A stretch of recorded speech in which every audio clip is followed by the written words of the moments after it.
Welcome viewers. இன்றைக்கி இந்த சேனலில் நீங்கள் பார்க்க போகிற மூவி சயின்டிஃபிக் மூவி தான். இந்த படம் 2 மணி நேரம் 3 நிமிஷம் கிட்ட எடுத்து வச்சுருக்காங்க. ஃபுல்லாக ஜவ்வாக இழுத்து வச்சுருக்கானுங்க. ரொம்ப லேக் அடிக்கும். ஸோ நான் ஷார்ட்டாக இந்த படத்தில் இருக்கிற ஒன் லைன் அண்ட் அதோடைய கதையோடைய மையப்புள்ளியை நான் உங்களுக்கு சொல்கிறேன். வீடியோக்குள்ளே போகிறதுக்கு முன்னாடி சேனலை சப்ஸ்கிரைப் பண்ணிக்கோங்க.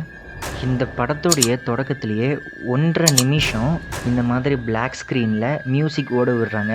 அந்த 1.5 நிமிஷத்துக்கு அப்புறம் தான் படமே ஸ்டார்ட் ஆகுது. 2001 எ ஸ்பேஸ் ஓடிசி. விண்வெளி சம்மந்தப்பட்ட படங்கள் நம்ம நிறையா பார்த்துருப்போம். அதுவும் இப்போது நிறைய டெக்னாலஜி வளர்ந்ததுனால நிறைய இம்ப்ரூவ்மெண்ட்ஸ் இருக்கும். ஆனால் 1968 குரங்கிலிருந்து மனிதர்கள் எப்படி பரிணாம வளர்ச்சி அடைஞ்சாங்க, அதுக்கப்புறம் டெக்னாலஜி எப்படி கொஞ்சம் கொஞ்சமாக வளர்ந்தது, அது மட்டும் இல்லாமல் 1968 2001 எப்படி நம்ம விண்வெளியில் இந்த சேட்டலைட்டு ரிசர்ச் பண்ணுறதுக்காக மனிதர்களை ஸ்பேஸுக்கு அனுப்புறதுன்னு அதை 1968 படமாக ஆக்கியிருக்காங்க. இந்த படத்தோடைய தொடக்கத்திலேயே பறந்து விரிஞ்ச பாலைவனங்களையும் அதில் எந்த ஒரு வீடும் எதுவுமே இல்லை, குரங்குகளையும் பன்றிகளையும் காட்டுறாங்க. இந்த குரங்குகளுக்கும் பன்றிகளுக்கும் நடுவில் பழங்காலமாக பிரச்சனைகள் போய்கிட்டுருக்கு. உணவு பிரச்சனை. குரங்குலேருந்து தான் பரிணாம வளர்ச்சி மனிதன் நம்ம அடைஞ்சிருக்கோன்னு நம்ம சொல்கிறோம். ஸோ அதை இந்த படத்தில் முதல் காட்சியில் காமிச்சிருப்பாங்க. முதல் காட்சின்னு சொல்கிறத விட போக போக காட்சியில் காமிச்சிக்கிட்டு இருப்பாங்க. ஸோ மனிதர்களாக நம்ம எப்படி எந்த இடத்துல உருவாக ஆரம்பித்தோன்றதையும் இந்த படத்தில் சொல்லியிருப்பாங்க. அங்கே ஒரு குரங்கு உக்காந்து சாப்பிட்டுட்டு இருக்கும்போது அதை ஒரு புலி வேட்டையாடி அந்த குரங்கை சாப்பிடுது. ஸோ இதனாலேயே இந்த குரங்குகள்லாம் வெளியே வரத்துக்கு பயப்படும் இரவு நேரத்தில். அப்போ தண்ணி குடிக்கிறதுக்காக ஒரு சின்ன பாண்ட் குட்டை மாதிரி இருக்குது. அதில் 2 ஆப்போசிட் சைட் குரங்குங்க வருது. ஒரு பஞ்ச் ஆஃப் குரங்குங்க ஒரு இனம்னு வச்சுக்கோங்க, இன்னொரு பஞ்ச் ஆஃப் குரங்குங்க இன்னொரு இனம். 2 வேறு செட்டு, 2 சண்டை போட்டுக்குதுங்க. இந்த தண்ணியை நான் தான் குடிப்பேன், எங்கள் இனம் தான் குடிக்கும் அப்படின்னு சண்டை போட்டுக்கிட்டு இருக்காங்க. ஸோ எல்லாமே பேச்சுவார்த்தையில் தான் போயிட்டுருக்கு. குரங்குகள்லாம் புலிகளுக்கு பயந்து பாறைகளுடைய இடுக்கிலலாம் ஒளிஞ்சிக்கிட்டு இருக்கோம். மறுநாள் காலையில் அவங்க முழிச்சு பார்க்கும்போது அவங்களோட இந்த குரங்குகளுடைய கண்களுக்கு முன்னாடி ஒரு பெரிய கல் மாதிரி, அதாவது ஒரு பெரிய கிரைனைட் கல் மாதிரி இந்த நிலத்தில் சொருகப்பட்டு இருக்கும். அதை எந்த குரங்குகள் எல்லாமே ஆச்சரியத்தோடு பார்க்குதுங்க. ஸோ இந்த கல்லை தொட்டதுக்கு அப்புறம், இந்த கல் பூமியில் விழுந்ததுக்கப்புறம் இங்கே இருக்கிற குரங்குகள் எல்லாம் மனிதர்களாக பரிணாம வளர்ச்சி அடையப்படுறாங்க. இது எதனாலனா இந்த கல் கடைசி வரைக்கும் வரும். கடைசியில் தான் இந்த கல்லுக்கான விளக்கத்தையும் கொடுத்துருப்பாங்க. போக போக தெரியும். ஒரு குரங்குங்க உணவுக்காக உணவை தேடிக்கிட்டு இருக்கும்போது அந்த ஃபஸ்ட்டு நம்ம பார்த்த அந்த கிரானைட் ஸ்டாச்சு இப்போ குரங்குக்கு ஒரு ஞாபகம் வருது. அந்த குரங்கு தன்னுடைய கையில் ஒரு போன் பீஸை எடுத்து அதுக்கு முன்னாடி இருக்கிற ஒரு பன்றி இறந்து எலும்பு கூட போயிருக்கும். அந்த பன்றிய எலும்பு கூட சுக்குநூறாக உடச்சி தள்ளிக்கிட்டு இருக்கு. அப்போ தான் இதுக்கு ஒரு யோசனையே வருது. இந்த போனை வச்சு எதை தாக்குனாலும் அது தாக்கப்படும், அது கொல்லப்படும்ன்றது இந்த குரங்கு இந்த இடத்துல இருந்து தான் பரிணாம வளர்ச்சி அடையப்படுது மனிதனா. புலி அடித்து கொன்று சாப்பிடப்பட்ட குரங்குகள் இப்போது அவங்க எப்படி கொல்லலான்னு கற்றுக்கிறாங்க. அதாவது மனிதனுடைய தற்காப்பு முறை, அதாவது எப்படி சொல்கிறதுனா இந்த சர்வைவல் ஆஃப் ஃபிட்னஸ்ன்னு சொல்லுவாங்கள்ல, அந்த மாதிரி இந்த இடத்துல அந்த சர்வைவல் ஆஃப் ஃபிட்னஸ் ப்ரூஃப் பண்ணப்படுது. பூமியில் அந்த கிரானைட் கல் விழுந்ததுக்கு அப்புறம் தான் இந்த மாற்றம் எல்லாமே நடக்குது. பலாயிரம் கோடி வருஷங்களாக இந்த மாற்றங்கள் நடந்துக்கிட்டு இருக்கு. இந்த படத்தில் வெறும் 2 நாள் 3 நாள் மாற்றங்கள் மாதிரி காட்டியிருப்பாங்க. ஸோ அது படத்துக்காக அப்படி காட்டியிருப்பாங்க. ஆனால் பல கோடி வருஷங்களுக்கு அப்புறம் தான் இந்த மாற்றங்கள் எல்லாமே கொஞ்சம் கொஞ்சமாக மாறப்பட்டு வருகிறது. அதுக்கு அடுத்த காட்சியிலேயே அந்த இனத்துடைய குரங்குகள் எல்லாமே தன்னுடைய கையில் போன் பீஸை வச்சுக்கிட்டு இருக்குதுங்க. எதுக்காகனா முதல் காட்சியிலேயே நம்ம பார்த்துருப்போம். அந்த ஃபஸ்ட் சீனில் அந்த குட்டையில் தண்ணி குடிக்கிறதுக்காக 2 கேங் குரங்குங்க சண்டை போட்டுக்கிட்டு இருப்பாங்க. இப்போது இதில் ஒரு கேங்கில் இருக்கிற அந்த குரங்குகள் எல்லாமே கையில் போன் பீஸஸை வச்சு சண்டை போட ஸ்டார்ட் பண்ணுறாங்க. கையில் போன் பீஸ் இல்லாமல் சண்டை போட வந்த ஒரு குரங்கை அந்த போன் பீஸை வச்சுருக்க குரங்கு அடித்து நாக் அவுட் பண்ணுது, அதாவது கொலை பண்ணுது. அந்த எதிர் கேங்கில் இருக்க குரங்குகள் எல்லாத்தையுமே பயமுற்றி அடித்து துரத்தி அனுப்பிச்சிடுதுங்க. அதுக்கப்புறம் இந்த எலும்பு துண்டை வந்து போன் பீஸை வானத்தில் அப்படியே பறக்க விட்டு அந்த போன் பீஸுக்கு இணையாகவே வானத்தில் இந்த ஸ்பேஸில் வந்து இந்த ஸ்பேஸ் ஷெட்டில் வந்து காமிக்கிறாங்க. அதாவது இப்போது 2001 கதை நடக்குது. பலாயிரம் வருஷங்களுக்கு முன்னாடியிலேருந்து இப்போது 2001 கதை நடக்கிற மாதிரி காமிக்கிறாங்க. 2001 இப்படி தான் தொழில்நுட்பங்கள்லாம் இருக்கும்னு 1968 யோசித்து படம் எடுத்திருக்காங்க. இங்கே ஒரு ஸ்பேஸ் ஷெட்டில் இருக்குது. அந்த ஸ்பேஸ் ஷெட்டிலில் ஆராய்ச்சி பண்ணுற ஆராய்ச்சியாளர்கள்லாம் இருக்கிறாங்க. விண்வெளியை ஆராய்ச்சி பண்ணுறவங்க எல்லாருமே. இப்போ இந்த ஆராய்ச்சியாளர்கள் எல்லாம் விண்வெளியில் இருக்க நிலவையும் அதை சுற்றி இருக்க மற்ற கோள்களையும் வந்து ஆராய்ச்சி பண்ணுறாங்க. அதில் ஒரு ஸ்பேஸ் ஷெட்டிலில் ஒரு நபர், இவர் தான் இந்த கதையோடைய கதாநாயகன்னு வச்சுக்கோங்க. இவர் வந்து இப்போது இந்த ஸ்பேஸ் ஷெட்டிலுக்குள்ளே உள்ளே போகணும். இப்போ இவரை வந்து ஆத்தரைஸ் பண்ணணும் அந்த ஏஐ, அதாவது ஆர்டிஃபிஷியல் இன்டெலிஜென்ஸ். ஸோ இந்த படத்துக்காக ஒரு ஃபிக்ஷனலாக ஆர்டிஃபிஷியல் இன்டெலிஜென்ஸை வந்து உருவாக்கியிருக்காரு இந்த டைரக்டர். HAL 9000ன்ற ஒரு இன்டெலிஜென்ஸை வந்து உருவாக்கியிருக்காரு. அந்த இன்டெலிஜென்ஸ் கிட்ட தான் இப்போது இந்த ஹீரோ வந்து பேசுகிறாரு. அந்த இன்டெலிஜென்ஸ் கேட்குது, உங்கள் பேர் என்ன, நீங்கள் எந்த நாட்டை சேர்ந்தவர், உங்கள் மொழி என்னன்னு கேட்குது.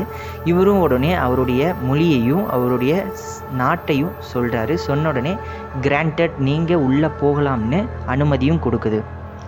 இப்போது இந்த ஹீரோ, இந்த கதாநாயகன் தன்னுடைய குழந்தைகிட்ட பேச போகிறாரு. ரெடி டு பிளேஸ் கால்னு இருக்கு இல்லையா, இந்த இடத்துலேருந்து, இந்த ஸ்பேஸ்ஷிப்லேருந்து, ஷெட்டிலேருந்து அவருடைய பூமியில் இருக்க அவருடைய குழந்தைகிட்ட பேசிக்கிட்டு இருக்கிறாரு. இந்த மாதிரி வீடியோ காலோடைய ஆதிக்கம்லாம் இப்போது இந்த ஜென்ரேஷனில் தான் ரொம்ப அதிகமாக இருக்குது. 1968 இதை வந்து படத்தில் காமிச்சிருக்காங்க. அதுக்கு பின்னாடி அந்த மூன் போய்கிட்டு இருக்க மாதிரி அசைகிற மாதிரி காமிக்குது. இது எல்லாமே கிராஃபிக்ஸ். சில இடங்கள்லாம் இதெல்லாம் கிராஃபிக்ஸா அப்படின்னு டவுட் படுற அளவு கிராஃபிக்ஸ் இருக்குது. இந்த ஸ்பேஸ் ஷெட்டிலில் முக்கியமாக நிறைய ரிசர்ச்சை வந்து இந்த படத்தில் பண்ணுற மாதிரி காமிக்கிறாங்க. ஒரு கோள்லேருந்து இன்னொரு கோளுக்கு பயணம் பண்ணுறது, இல்லை அந்த கோளுக்குள்ளே போயிட்டு அவங்களுடைய பேஸை வந்து அமைக்கிறது. இதான் நிலவில் வந்து பேஸ் அமைச்சு மக்கள் அங்கே போய் கொண்டு போய் வாழ வைக்க போகிறோம் அப்படின்னு வந்து எலான் மஸ்க் சொல்கிற மாதிரி தான் இந்த படத்துலையும் காட்டுறாங்க. இதோடைய அடுத்த காட்சி, விஞ்ஞானிகள் எல்லாருமே நிலவில் தரையிறங்குறாங்க. நிலவில் இப்போது ரிசர்ச் பண்ணுறதுக்காக அந்த வீரர்கள் எல்லாருமே போகிறாங்க, விண்வெளி வீரர்கள் எல்லாருமே. இந்த படத்தில் அடிக்கடிக்கு இந்த கிரானைட் கல்லை காமிச்சிக்கிட்டே இருப்பாங்க. ஒரு மாதிரி கல் இருக்கும் இல்லையா, அந்த கல்லை காமிச்சிக்கிட்டே இருப்பாங்க. இப்போது நிலவுலேயும் அந்த மாதிரி ஒரு கல் இருக்குது. இந்த கல்லுக்கான விளக்கம் என்னென்னா, கிளைமேக்ஸில் டைரக்டர் ரொம்ப அழகாக விளக்கத்தை கொடுத்துருப்பாரு. நான் இந்த படத்தை பார்த்து புரிஞ்சுக்கிட்டதை நான் உங்ககிட்ட சொல்கிறேன். இது என்னுடைய ஒரு கருத்து மட்டும்தான். இந்த படத்துடைய ஆரம்பத்தில் நாகரிகங்கள்லாம் வளர்கிறதுக்கு முன்னாடி, பரிணாம வளர்ச்சி மனிதர்கள் அடையிறதுக்கு முன்னாடி இந்த குரங்குகள் எப்படி அந்த கிரானைட் கல்லை தொட்டுதோ அதே மாதிரி இப்போ மனிதனும் தொடுறான். அதுக்கு முன்னாடி நின்று இந்த ஆஸ்ட்ரோநாட் எல்லாருமே ஃபோட்டோ எடுத்துக்கிறாங்க. இதுக்கு அடுத்த காட்சியிலேயே ஜூபிட்டர் மிஷனுக்கு தயாராகிறாங்க 18 மாதத்துக்கு அப்புறம். இந்த படத்தில் நம்ம வீடியோ காலை பார்த்துருக்கோம், இதுக்கு முன்னாடி பரிணாம வளர்ச்சியை பார்த்துருக்கோம், இந்த கிரானைட் கல்லை பற்றி பார்த்துருக்கோம். இப்போ முக்கியமாக பார்க்க போகிறது என்னென்னு பார்த்தீங்கன்னா ஹைப்பர் ஸ்லீப். விண்வெளியில் பல லட்சம் கோடி கிலோமீட்டர்கள் வந்து பயணம் பண்ணுவாங்க ஸ்பேஸ் ஷெட்டிலில். அப்போ மனிதர்கள் எல்லாருமே வந்து ஒரு இடத்துலேருந்து, ஒரு கோள்லேருந்து இன்னொரு கோளுக்கு ரிசர்ச் பண்ண போகணுன்னா கிட்டத்தட்ட 6 வருஷத்துலேருந்து சில டைம் 12 வருஷம் கூட எடுத்துக்கும். அப்போது அவங்க இந்த ஹைப்பர் ஸ்லீப் இந்த பாடில் போயிட்டு தூங்கிடுவாங்க. ஹைப்பர் ஸ்லீப் பாடு. ஸோ இப்போ இங்கே இந்த டிஸ்பிளேயில் காட்டுற இதுதான் வந்து HAL 9000 AI, அதாவது ஃபிக்ஷனலாக இந்த டைரக்டர் உருவாக்கின ஒரு ஏஐ, ஆர்டிஃபிஷியல் இன்டெலிஜென்ட். இந்த படத்துடைய கதாநாயகன் அந்த ஏஐ கிட்ட பேசுகிறாரு. இவருடைய பேச்சு எல்லாமே பார்த்திங்கன்னா ரொம்ப கேள்விகள் கேட்குற மாதிரி தான் இருக்கும். அடிக்கடிக்கு இந்த ஆர்டிஃபிஷியல் இன்டெலிஜென்ஸ் கிட்ட கேள்வி கேட்டுக்கிட்டே இருப்பார். ஸோ எதுக்காகன்னு எனக்கு தெரியலை, பட் ஆனால் கேள்வி கேட்டுக்கிட்டே இருக்கிறாரு. ஏதாவது ஒரு கேள்வி கேட்டுக்கிட்டே இருப்பாங்க. இந்த இடத்துல இன்டர்வல் போட்டு இன்டர்வலை ஓப்பன் பண்ணும்போதே ஒரு பெரிய பயங்கரமான ஆக்சிடெண்ட்டை தான் காமிக்கிறாங்க. ஹீரோவும் அவருடைய கூட வேலை பார்க்குற இன்னொரு ஆஸ்ட்ரோனட்டும் ஏஐ சர்வரில் ஏதோ ஒரு ப்ராப்ளம் அப்படின்னு சொல்லிட்டு போய் பார்க்குறதுக்காக போவாங்க. அதை ரிப்பேர் பண்ணுறதுக்காக போகும்போது அதில் இப்போது ஹைப்பர் ஸ்லீப்பில் தூங்கிக்கிட்டு இருக்க எல்லாருடைய இந்த ஹெல்த் கண்டிஷனையும் காமிக்கிறாங்க. ஹைப்பர் ஸ்லீப்பில் தூங்கிட்டு இருந்த ஆஸ்ட்ரோநாட்ஸோடைய பல்ஸ் எல்லாமே குறையுது, கம்ப்யூட்டர் மேலு ஃபங்க்ஷன் ஆகுது. அதாவது ஒரு பெரிய மிஸ்டேக் இங்கே நடக்குது. இன்கரெக்டடாக அன்எக்ஸ்பெக்டடாக இந்த கம்ப்யூட்டருடைய பிஹேவியர்ஸ் வந்து சேஞ்ச் ஆகுது, சிஸ்டம்ஸ் எல்லாமே கொலாப்ஸ் ஆகுது. இங்கே இருக்கிற எல்லாருடைய பல்ஸும் டவுன் ஆகி இங்கே ஹைப்பர் ஸ்லீப்பில் தூங்கிக்கிட்டு இருக்க எல்லா ஆஸ்ட்ரோனட்ஸும் ஒரு கட்டத்தில் கம்ப்யூட்டர் மேலு ஃபங்க்ஷன் காட்டிக்கிட்டே லைஃப் ஃபங்க்ஷன் கிரிட்டிக்கல், ரொம்ப மோசமாக இவங்களுடைய வாழ்க்கை லைன் போய்கிட்டுருக்கு, அதாவது இவங்க பல்ஸ் வந்து டவுன் ஆகிட்டு இருக்குது அப்படின்றத வந்து அந்த கம்ப்யூட்டர் வந்து அலாட் பண்ணுறது. ஆனால் அந்த அலாட்டை பார்க்குறதுக்கோ அதை சரி பண்ணுறதுக்கு தான் ஹீரோவும் அவருடைய கோ ஆஸ்ட்ரோனட்டும் அங்கே போயிருக்கிறாங்க. பட் அதுக்குள்ளே காலம் கடந்து போயிடுச்சு. லைஃப் ஃபங்க்ஷன் டெர்மினேட்டட், அதாவது முடிஞ்சு போச்சு, அவங்களுடைய வாழ்க்கை நாள் முடிஞ்சு போச்சு. அந்த ஹைப்பர் பவரில் தூங்கிட்டு இருந்த எல்லாருமே இறந்துடுறாங்க.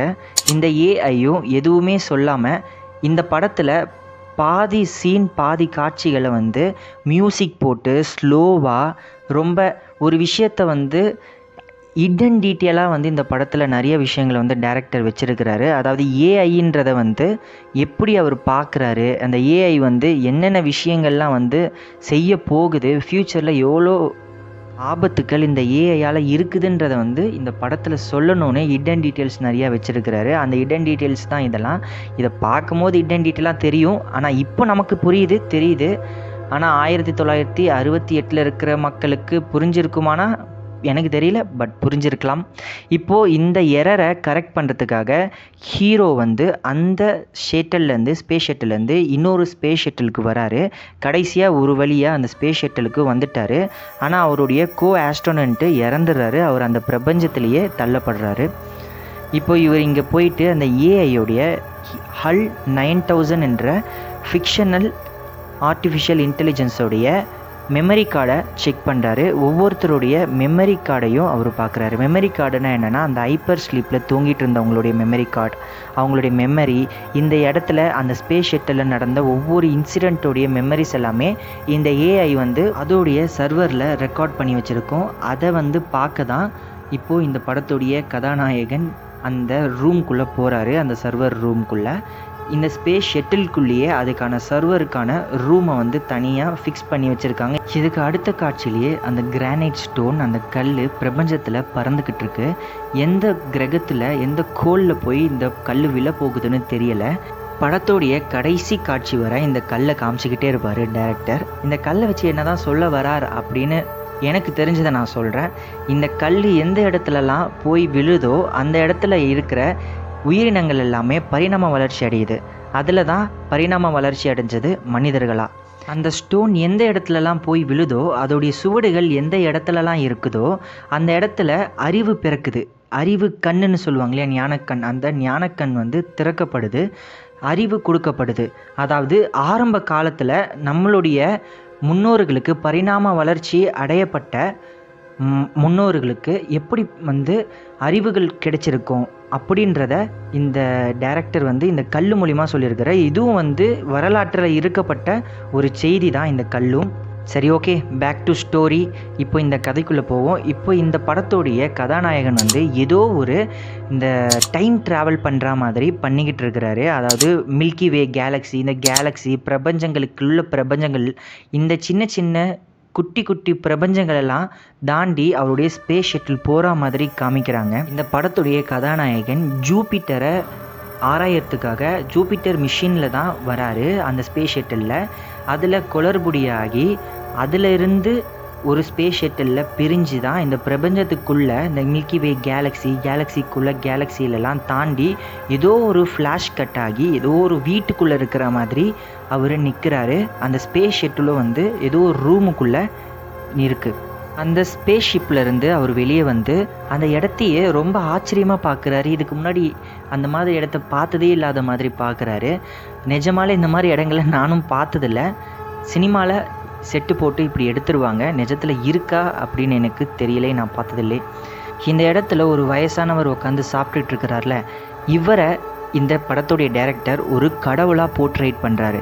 சரி, இந்த கதையில் என்ன தான் இருக்குது, ஃபஸ்ட்லேருந்து பார்த்தேன் எனக்கு புரியல அப்படின்னு சொன்னீங்கன்னா, இப்போது இந்த இடத்துல இந்த உலகம் எப்படி உருவாச்சு, இந்த கேலக்ஸி எப்படி உருவாச்சு, இந்த குரங்குலேருந்து பரிணாம வளர்ச்சி மனிதர்கள் எப்படி அடைஞ்சாங்கன்ற கேள்விக்கு இந்த டைரக்டருடைய புரிதலை இந்த இடத்துல புகுத்தி இருக்கிறாரு, அதாவது சொல்லியிருக்கிறாரு. மனிதர்களுடைய பரிணாம வளர்ச்சிக்கு பிறகு எப்படி நம்ம விண்வெளியில் இந்த ஸ்பேஸ் ஷட்டில்லாம் விட்டு ஆராய்ச்சி பண்ணுறோமோ, சில விஷயங்களை கண்டுபிடிச்சி இனோவேஷனாக கண்டுபிடிக்கிறோமோ, அந்த மாதிரி கடவுள் அதாவது காடும் வந்து ஒரு ஸ்டோன் மூலயமா அந்த ஸ்டோனுக்குள்ளே அன்பு, இரக்கம், பாசம், அறிவு, தெளிவு இது எல்லாத்தையுமே புகுத்தி ஒரு கோல்குள்ளே அவர் செலுத்துகிறாரு. அந்த ஸ்டோன் எந்த கோல்குள்ளே விழுந்தாலும் அந்த கோல்குள்ளே இருக்கிற ஜீவராசிகள் எல்லாமே பரிணாம வளர்ச்சி அடையும், கடவுளுடைய ஞானத்தையும் அது பெறுன்றதை தான் இந்த இடத்துல டைரக்டர் வந்து சொல்கிறாரு. மனிதர்கள் பூமியிலிருந்து சேட்டலைட்டை விண்ணுக்கு செலுத்தி பூமியை ஆராய்ச்சி செய்கிறாங்களோ, எப்படி செய்கிறாங்களோ அந்த மாதிரி இறைவனும் கடவுளும் வந்து ஒரு ஸ்டோனை ஒரு கோலில் செலுத்தி அதை ஆராய்ச்சி பண்ணுறாரு. அதில் என்ன இருக்குதுன்றது கடவுளுக்கே தெரியல, கடவுளே ஆராய்ச்சி பண்ணதுக்கு பிறகு தான் அதில் இது இருக்குது அப்படின்னு கடவுளுக்கே தெரியுதுன்றதை டைரக்டர் சொல்கிறாரு. ஒரு குழந்தை கருவறையில் இருக்கிற மாதிரி காட்சி காமிக்கிறாங்க. இதுக்கு என்ன அர்த்தம்னா, கடவுள் தான் மனிதர்களை குழந்தை வடிவமாக கருவிலிருந்து பூமிக்கு செலுத்தினார், அனுப்பிச்சார். அதாவது கடவுள் தான் மனிதர்களை பூமிக்குள்ளே வாழ வச்சுக்கிட்டு இருக்கிறாருன்னு டைரக்டர் சொல்ல வராருப்பா. கடைசியாக இந்த கதை புரிஞ்சுதா கமெண்ட் பாக்ஸில் கமெண்ட் பண்ணுங்கள். மறக்காமல் சப்ஸ்கிரைப் பண்ணிவிடுங்க. பக்கத்தில் இருக்க பெல் பட்டனையும் கிளிக் பண்ணிவிடுங்க. அப்போ தான் நோட்டிஃபிகேஷன்லாம் வரும் கரெக்டாக. இன்னொரு வீடியோவில் சந்திக்கலாம்.